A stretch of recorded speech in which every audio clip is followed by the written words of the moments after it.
Assalamualaikum warahmatullahi wabarakatuh. Baiklah anak-anak, dalam kesempatan kali ini Bapak akan melanjutkan materi selanjutnya. Kemarin kita sudah membahas tentang materi empati bab 8.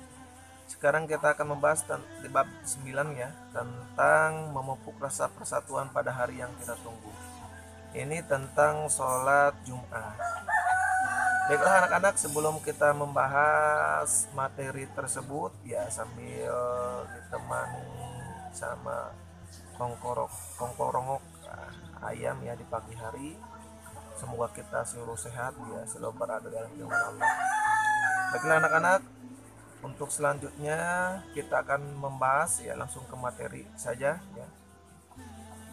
tentang sholat Jumat. Apa itu sholat Jumat? Sholat Jumat itu adalah sholat 2 rakaat dengan berjamaah dilaksanakan sesudah khutbah Jumat pada waktu zuhur di hari Jumat. Otomatis sholat Jumat itu kita selalu melaksanakan 2 rakaat khusus laki-laki ini pasti sudah tahu semuanya. 2 rakaat secara berjamaah dilaksanakan setelah apa? Setelah khutbah Jumat. Setelah khotib berdakwah khutbah waktu itu berarti pelaksanaan itu setelah sholat zuhur. Apa hukumnya? Hukumnya melaksanakan sholat Jumat itu adalah wajib bagi laki-laki yang memenuhi syarat. Untuk perempuan gimana? Untuk perempuan itu melaksanakan sholat Jumatnya seperti sholat zuhur biasa di rumahnya masing-masing. Seperti yang di dalam firman Allah dalam Quran surat Al-Jumu'ah ayat 9. A'udzubillahi minasyaitonirrajim. Bismillahirrahmanirrahim. Ya ayyuhalladzina amanu idza nudiya lis-salati min yaumil jum'ah fas'au ila dzikrillahi wa dzarul bai'. Dzalikum khairul lakum in kuntum ta'lamun.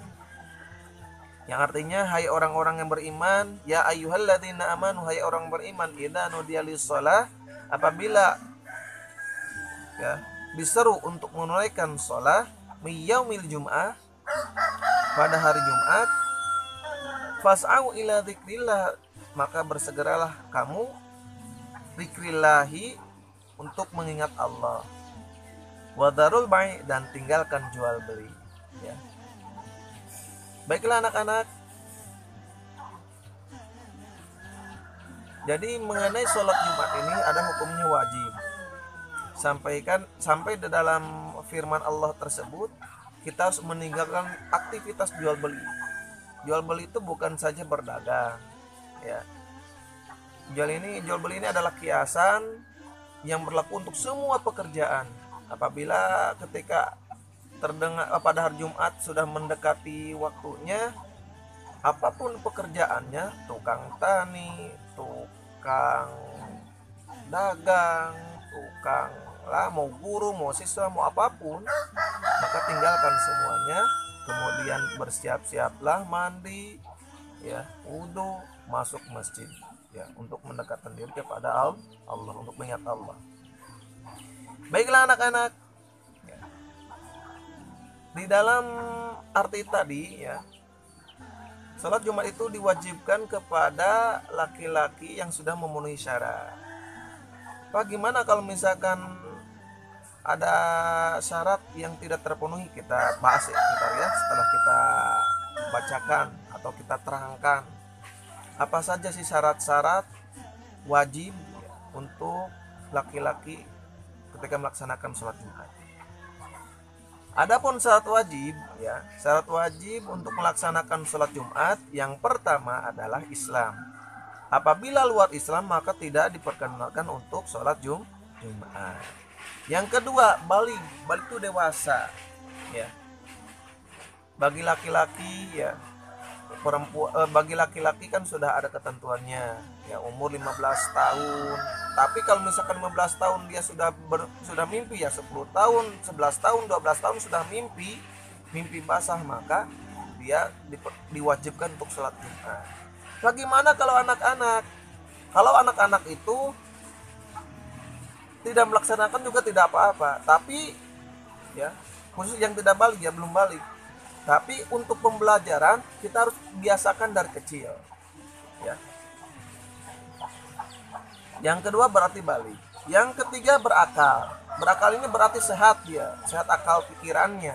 Ya, kalau orang gila gimana? Walaupun dia sudah balik, walaupun dia sudah dewasa, kalau dia tidak berakal, ya, tidak sehat akalnya, maka tidak diperkenankan untuk sholat Jumat. Ya.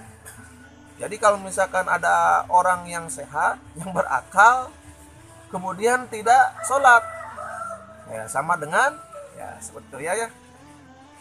Karena kita berakal sehat, kita harus melaksanakan sholat Jumat khusus laki-laki ya. Yang keempat laki-laki wajib, berarti wajib laki-laki. Pak, gimana perempuan? Perempuan tidak wajibkan untuk sholat Jumat, sholat duhur biasa di rumah masing-masing. Yang kelima sehat. Pak, gimana kalau misalkan ketika hari Jumat itu kita berhalangan itu sakit, maka tidak diperkenankan kita untuk sholat Jumat. Silakan sholat biasa, sholat duhur biasa. Yang terakhir yang keenam itu mukim, jadi menetap di sana, gitu ya, menetap di sana. Apabila misalkan kita dalam bepergian, misalnya di dalam bis, ya, apakah kita diwajibkan untuk sholat Jumat? Gak apa-apa, lanjut saja. Ketika kita menemukan musola atau berhenti di tempat makan, maka kita silakan untuk sholat Jumat. Sholat duhur, maksudnya sholat duhur biasa. Tadi yang pertama ada syarat wajib, ya, ada 6 tadi sudah disebutkan. Yang kedua ada syarat sah sholatnya, sholat Jumatnya. Syarat sah sholat Jumatnya ada 4. Yang pertama, jadi untuk sholat Jumat tersebut dilaksanakan di tempat bermukim penduduk tersebut, ya. Kalau misalkan di Depok, ya laksanakanlah di Depok. Jangan sampai misalkan kita mau sholat Jumat di Depok nih, atau di Jakarta, tapi melaksanakan sholat Jumatnya harus pergi ke Bogor. Jadi harus di sana, ya. Jadi pelaksanaan tempatnya harus di mukimnya, di tempat tersebut, ya. Yang kedua, harus dilaksanakan secara berjamaah, ya. Sebagian ulama mengatakan minimal untuk sholat sholat Jumat tersebut minimal harus ada 40 orang. Jadi kalau misalkan kurang, gimana caranya? Kita bisa gabungkan misalkan ya antara kampung A dengan kampung B kalau misalkan masih kurang. Tapi kalau sudah mencukupi nggak apa-apa ya, terpisah saja. Malahan yang kurang harus mengikuti yang sudah tercukupi. Dan ada yang mengatakan ya untuk sholat berjamaah tersebut ya, sholat Jumat tersebut minimal 2 orang. Kalau 2 orang berarti hanya, jadi misalkan ada imam, ada yang adzan, ada yang khotib. Kalau misalnya 2 orang berarti punya tugas plus dua-duanya. Tapi kita harus ambil yang paling aman, minimal 40 orang kalau untuk sholat Jumat. Oke lah kalau misalkan untuk sholat berjamaah biasa, maghrib, asar, subuh, ya, isya, ya, duhur, itu it's okay, no problem, nggak jadi masalah kalau hanya 2 orang. Tapi kalau sholat Jumat minimal 40 orang ya. Kita ambil aja yang pendapat yang pertama. Yang ketiga, dilaksanakan pada waktu duhur, pasti harus. Karena diantaranya kan syarat sholat itu, ya, syarat sholat biasa itu harus manjing waktu. Jadi waktunya harus benar-benar duhur, harus setelah adzan duhur. Gak bisa kita melaksanakan sholat duhur sebelum adzan duhur. Gak bisa kita melaksanakan sholat subuh sebelum adzan subuh, ya. Jadi harus dilaksanakan waktu duhur. Jadi tidak bisa dilaksanakan waktu hari asar, ya. Pada waktu asar, pada waktu maghrib. Untuk sholat Jumat tersebut wajib dilaksanakan pada waktu duhur. Yang keempat, sholat Jumat dilaksanakan didahului dengan khutbah. Itu perbedaannya. ya. Jadi ada khutbah kalau misalkan sholat Jumat tersebut. Baiklah anak-anak, untuk materi selanjutnya tadi kita sudah membahas tentang syarat wajib, ya, syarat wajib sholat Jumat, kemudian syarat sah sholat Jumat ada 4 tadi ya, syarat wajib ada 6. Selanjutnya kita akan bahas tentang khutbah Jumat yang ketiga ya. Adapun rukun khutbah Jumat ya ada 6. Yang pertama, ketika kita pengen misalkan ingin menjadi seorang pengen khutbah ke atas mimbar, ini isinya tentang ini ya anak-anak ya. Kalau misalkan anak ntar suatu saat disuruh untuk khutbah, isinya ini ada 6. Yang pertama, mengucapkan puji-pujian dengan alhamdulillahirabbil alamin. Tapi sebelumnya kita salam dulu ya biasa. Kemudian alhamdulillah, kita mengucapkan puji-pujian kepada Allah Subhanahu wa taala. Yang kedua, membaca sholawat kepada Nabi Muhammad SAW ya. Yang ketiga, mengucapkan 2 kalimat syahadat. Yang keempat, baru wasiat. Jadi setelah pembukaan kan biasanya alhamdulillahirabbil alamin ya. Wa bihi nasta'inu ala umri dunya waddin. Wassalatu wassalamu ala asrofil anbiya'i wal mursalin. Anbiya wal mursalin ya. Salat kepada Nabi Muhammad. Kemudian baru kita berwasiat apa yang akan kita sampaikan ya. Bisa tentang materi apa saja lah ya yang mau kita sampaikan. Selanjutnya jangan lupa ketika kita berwasiat membacakan ayat Al-Quran pada salah satu khutbah tersebut ya. Biasanya kalau baca ayat Al-Quran itu sebelum kita berwasiat, ini hanya secara garis besar aja ya isinya. Kita akan bacakan misalkan mau tentang orang yang melalaikan sholat, al-ma'un ya ara'aital ladzi yukadzibu biddin. Bahkan suka dilengkapi dengan hadisnya, tapi untuk hadis ini tidak disebutkan di sini. Boleh kita baca, boleh juga tidak. Yang keenam, berdoa kepada umat Islam ya. Biasa suka ada terakhirnya itu suka ada doanya biasa sebelum salam ya. Itu rukun khutbah Jumat. Yang selanjutnya ada syarat khutbah Jumat. Syarat khutbah Jumat ini ada 7. Tadi untuk rukun ada 6. Ya, untuk syarat khutbah Jumat ada 7. Yang pertama, khutbah Jumat dilaksanakan tepat siang hari ya. Gak ada khutbah Jumat itu dilaksanakan pagi hari, tidak ada ya. Apalagi sore hari atau malam hari, tidak ada. Jadi dilaksanakan tuh siang hari. Yang kedua, khutbah Jumat itu dilaksanakan dengan berdiri. Yang khutbah itu berdiri, tidak duduk. Kalau misalkan dia masih mampu berdiri, kecuali kalau tidak mampu. Kalau misalkan ada namanya khotib ya, yang mau khutbah itu tidak mampu berdiri, kalau misalkan masih ada cadangan ya, yang mau khotib silakan. Tapi kalau misalkan tidak ada, nggak apa-apa gitu ya. Orang tersebut tidak kuat berdiri, bisa sambil duduk. Yang ketiga, khotib hendaklah duduk di antara 2 khutbah ya. Suka ada duduk ini ya, sebentar kemudian dia berdiri lagi gitu ya. Yang keempat ya, mohon maaf, yang keempat, khotib juga ketika menyampaikan materinya harus jelas ya. Suaranya juga harus tinggi lah, teking cek bahasa nama teking karyaman letik suarana gitu ya.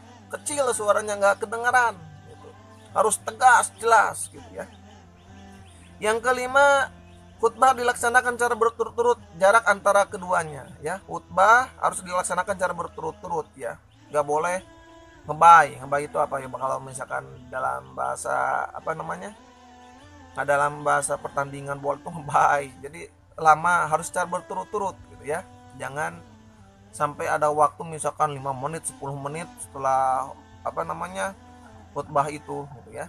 Harus cara berturut-turut kan. Ketika selesai khutbah kan besok langsung iqomah gitu. Kemudian kita langsung sholat. Yang keenam, khotib harus suci dari hadas dan najis, otomatis ya. dia itu harus terbersih dari hadas dan najis, karena khutbah itu termasuk sholat juga. Jadi kita sholat Jumat itu hanya 2 rakaat. 2 rakaatnya di mana? Adanya di khutbah gitu ya. Kita otomatis kita harus suci. Yang terakhir, khotib juga harus menutup aurat. Tidak ada misalkan khotib pakai kolor, khotibnya nggak ada. Itu orang gila yang melakukan hal tersebut. Harus menutup aurat ya. Baiklah anak-anak, untuk selanjutnya masih tentang khutbah. Yang ketiga itu sunnah khutbah Jumat. Yang pertama, khutbah dilaksanakan di atas mimbar ya, itu sunnahnya. Yang kedua, khutbah disampaikan dengan kalimat yang fasih, terang dan mudah dipahami. Karena suka ada yang khutbah itu pakai bahasa Arab, itu gak jadi masalah gitu. Apalagi misalkan bahasa Arab diterangkan dengan bahasa Indonesia, bahasa Sunda, tergantung tempatnya masing-masing, itu lebih baik lagi ya, karena itu sunnah. Yang ketiga, khotib menghadap kepada jamaah ketika sholat Jumat. Yang keempat, khotib membaca sholawat atau yang lainnya di antara 2 khutbah. Yang kelima, khotib menertibkan 3 rukun, yaitu dimulai dengan puji-pujian, sholawat, nabi, dan berwasiat. Jadi tertib itu dilaksanakannya ya. Yang keenam, jamaah sholat Jumat hendaklah diam ya, tenang dan memperhatikan khutbahnya ya. Suka ada jamaah yang namanya ketika Jumatan itu nundutan ya, itu juga nggak jadi masalah gitu. Asalkan jangan sampai dia nundutannya itu sengaja tidur terlentang ketika iqomah dia langsung sholat, pada itu tidak sah, itu sudah batal wudhunya, harus berwudhu dulu dianya ya. Jadi alangkah baiknya ketika kita mendengarkan tuh sikap kita itu ya, kalau bahasa Sunda itu namanya kakinya tuh sila ya gitu. Jangan sampai kita mendengarkan khutbah sambil tiduran ya. Bedakan antara mendengarkan khutbah ketika Jumat, ketika kalian mendengarkan khutbah ketika kalian di kamar. Itu gak jadi masalah kalau kalian mendengarkan khutbah di kamar sambil tiduran. Tapi ketika sholat Jumat, jangan sampai kita mendengarkan khutbah itu sambil tiduran ya. Jangan sampai. Yang ketujuh, khotib hendaklah memberi salam ya, pasti harus salam dulu, diakhiri dengan salam juga. Yang terakhir, khotib hendaklah duduk di kursi mimbar sesudah memberi salam dan mendengarkan azan ya. Itu selalu sering kita lihat ketika khutbah Jumat sedang berlangsung.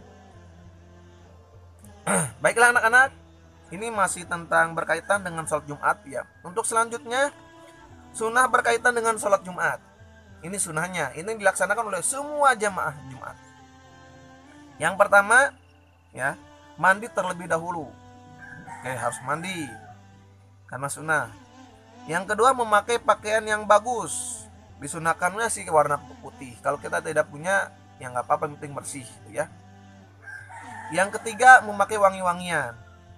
Yang keempat, memotong kuku, menggunting kumis ini ya. Insya Allah ini Bapak akan potong ntar pas hari Jumat, atau mungkin besok, nggak nunggu dulu Jumat. Tapi disunahkannya memotong kumis ya ketika Jumat. Terus kemudian menyisir rambut, jangan sampai rambutnya acak-acakan ya.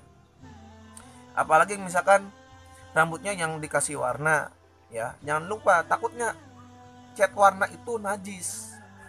Ketika dibawa ke masjid, sorry ya, itu tidak akan diterima, karena kan diantaranya ada syaratnya itu harus bersih dari hadas dan najis gitu ya. Jangan sampai seperti itu.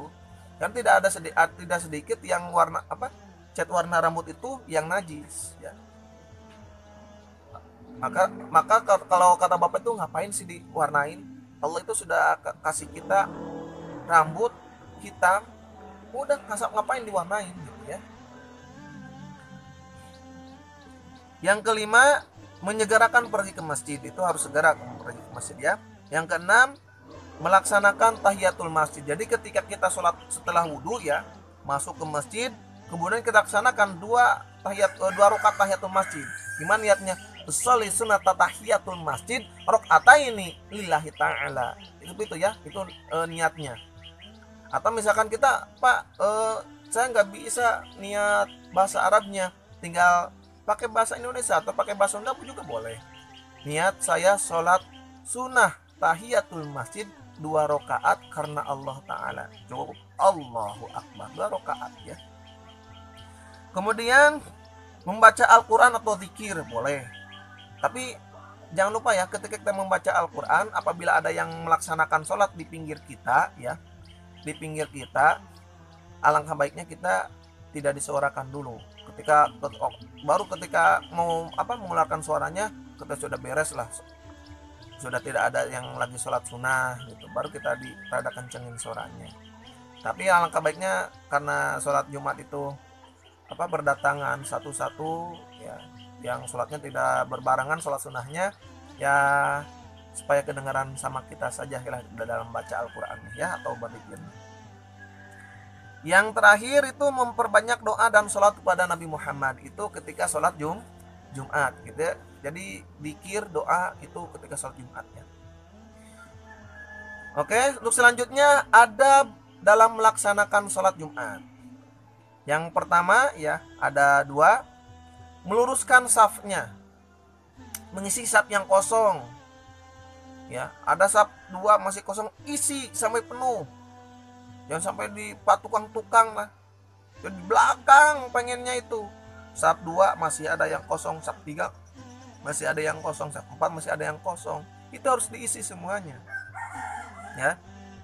Ketika kan suka adzan dulu ya, adzan terus ada sholat sunnah lagi, itu harus cepat diisi ya. Itu.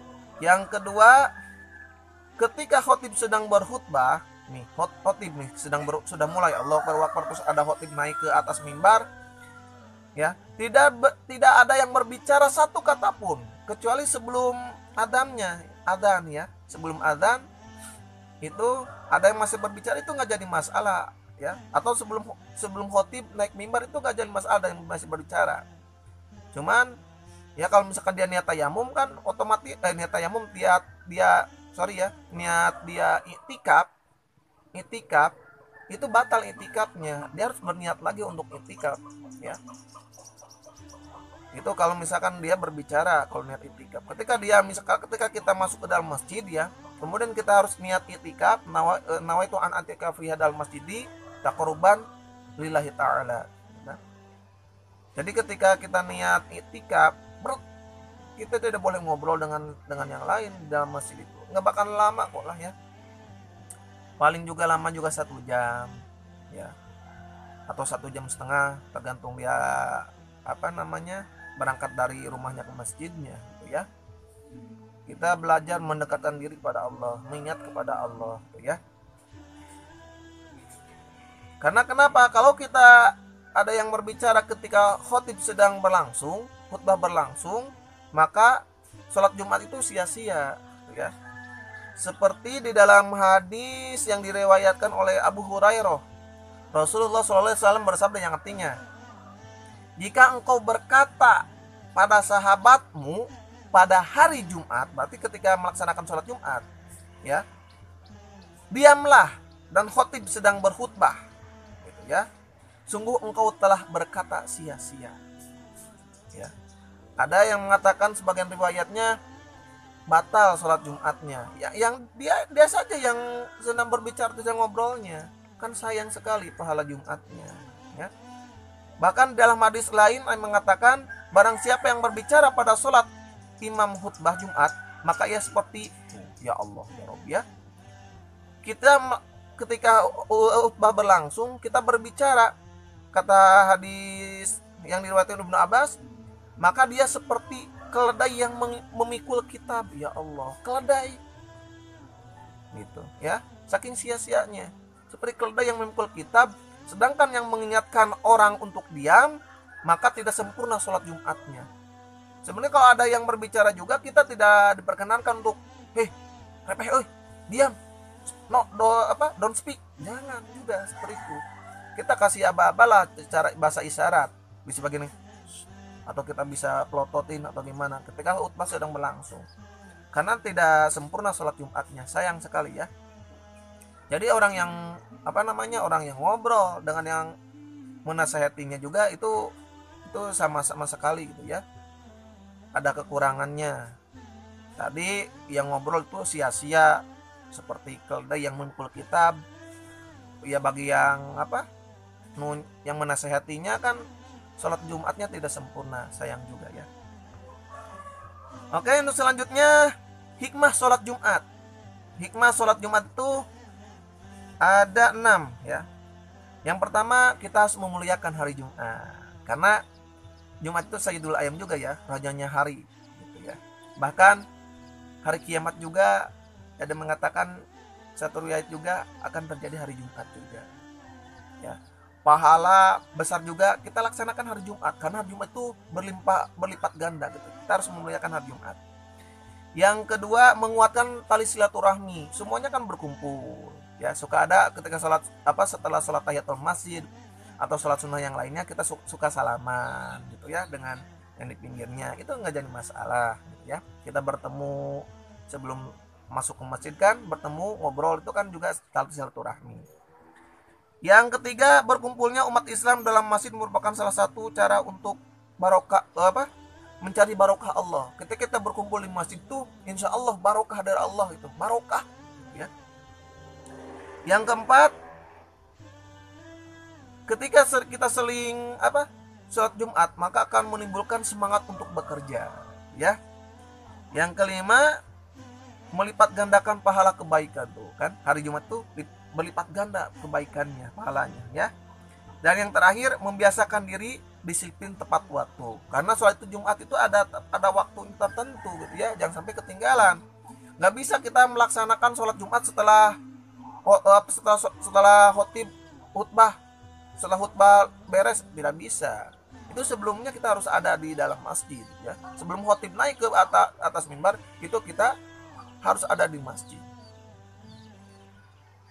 Baiklah anak-anak, ini yang harus penting ya. Yang pembahasan tadi tentang khutbah sudah beres. Kita selanjutnya, keempat itu ada halangan sholat Jumat. Kita boleh tidak melaksanakan sholat Jumat dengan 4 halangan tersebut. Yang pertama, sakit. Sakitnya parah ya. Kalau sakit biasa berangkat saja. Kalau cuma sakit flu atau batuk ya berangkat saja lah ya. Yang kedua, jadi yang sakitnya parah ya anak-anak. Gimana kalau misalkan sakit dia parah, apa yang harus dia lakukan ya? Sholat duhur biasa saja. Yang kedua, hujan lebat ya, tidak ada payung misalkan ya. Kalau kalau kita pergi ke masjid itu basah kuyup, itu boleh kita melaksanakan sholat biasa, sholat duhur di rumah. Hujan lebat ya, ingat hujan lebat, bukan hujan gerimis. Ya mau hujan gerimis asa hoream da kita nak sahur ustad oke sahur itu kudu hujan. Hujan doang, pada hujan lebat ya. Yang ketiga, musafir yang sedang melaksanakan perjalanan jauh, itu boleh tidak sholat Jumat. Kalau misalkan kita berangkat misalkan dari dari Garut ke Jakarta gitu, atau misalkan dari Pamengpeuk Garut ya ke Jakarta, itu kan harus memerlukan waktu yang lumayan lama juga ya. Misalkan ke Bandung juga kan bisa 5 jam, tambah ke Jakarta kan bisa nyampe ke 7-8 jam ya gitu. Yang terakhir, perjalanan menuju tempat melaksanakan sholat tidak aman. Misalnya ketika kita melaksanakan, jadi ketika perjalanan itu tidak aman. Ketika kita jalan tuh misalkan ada anjing galak ya, ketika kita lewat tuh kita dikejar, jadi nyawa kita taruhannya. Atau misalkan ada dalam proses peperangan, konflik, kita tidak diperkenankan untuk keluar rumah, itu kan tidak aman juga. Maka kita laksanakan sholat biasa saja di rumah ya. Baiklah anak-anak, ini adalah pembahasan yang terakhir ya, yaitu tentang tata cara sholat Jumat. Sebenarnya untuk laki-laki insya Allah biasa lah ya. Yang pertama ya, ini tata cara melaksanakan sholat Jumat ya. bersihkan dahulu terlebih dahulu badan kita ya dengan mandi, terus pakai pakaian yang bersih juga dari hadas dan najis ya. Yang kedua, sebelum berangkat ke masjid disunahkan untuk mandi terlebih dahulu tadi ya. Sudah. Yang ketiga, memakai pakaian yang bersih. Harus. Jadi setelah mandi kita memakai pakaian bersih ya.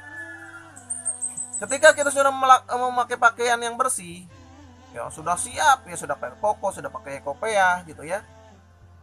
Kita tidak berkenan untuk ngobrol dulu misalnya di warung, enggak. Kita harus segera berangkat ke masjid, masuk ke dalam masjid ya. Ya, jadi keempat tuh segera pergi ke masjid ya. Kemudian melaksanakan sholat tahiyatul masjid. Setelah tahiyat masjid silakan mau sholat syukur wudu, mau sholat qobla duhur juga boleh, silakan ya. Yang kelima ya, sambil menunggu khotib naik kita tadi tuh ada namanya disunahkan ya, sunahkan untuk membaca Al-Qur'an, untuk zikir gitu. Silakan. Jadi sebelum khotib naik ya. Setelah khotib naik kita dengarkan, bukan kita terus membaca Al-Qur'an, berzikir yang kencang, enggak. Boleh lah sih ya, membaca Al-Qur'an dan zikir tapi sambil dengarkan kalau bisa. Tapi ketika khutbah sedang berlangsung lah, sudahlah tutup semuanya, dengarkan baik-baik pesan dari khotib yang disampaikan ya. Yang keenam, ketika masuk waktu zuhur, muadzin mengumandangkan azan yang pertama. Suka ada azan pertama ya. Ya, azan pertama suka ada. Oke, yang ketujuh, setelah azan jamaah melaksanakan sholat sunnah qobliyah. Suka ada ya, azan pertama dulu langsung kan azan pertama itu azan zuhur ya, biasa. Terus melaksanakan sholat qobla ya. Kemudian ada muadzin juga langsung sebelum itu juga langsung ada adzan yang kedua juga ya. Kemudian khotib naik ke atas mimbar ya. Oke, yang selanjutnya khotib naik ke mimbar mengucapkan salam, muadzin mengumandangkan adzan yang kedua. Itu biasanya kan setelah khotib assalamualaikum warahmatullahi wabarakatuh. Nah, suka ada muadzin itu adzan lagi, itu adzan kedua gitu ya. Yang kesembilan, bagi yang melaksanakan sholat Jumat ya dengan adzan sekali, maka sebelum adzan khotib naik mimbar ya. Biasanya kan kalau misalkan ada hanya adzannya satu kali kan, kalau misalkan di Bapak sendiri kan adzannya suka dua kali. Ada sebagian umat Islam juga yang melaksanakan adzannya satu kali.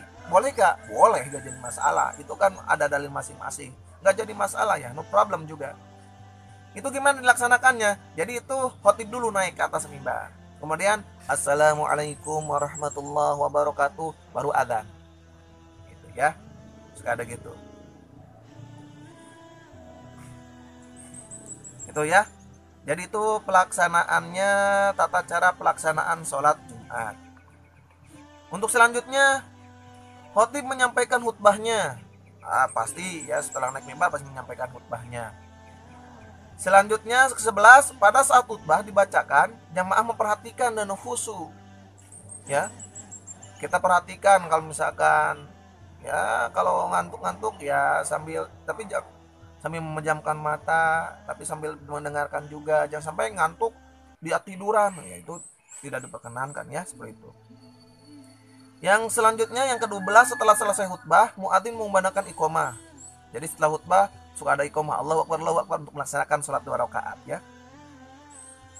Yang ke-13, jamaah bersiap-siap untuk melaksanakan sholat yang 2 rakaat tadi ya, setelah adzan terus iqamah untuk melaksanakan sholat. Yang ke-14, sebelum sholat dimulai, imam hendaklah mengingatkan makmum untuk merapatkan dan meluruskan.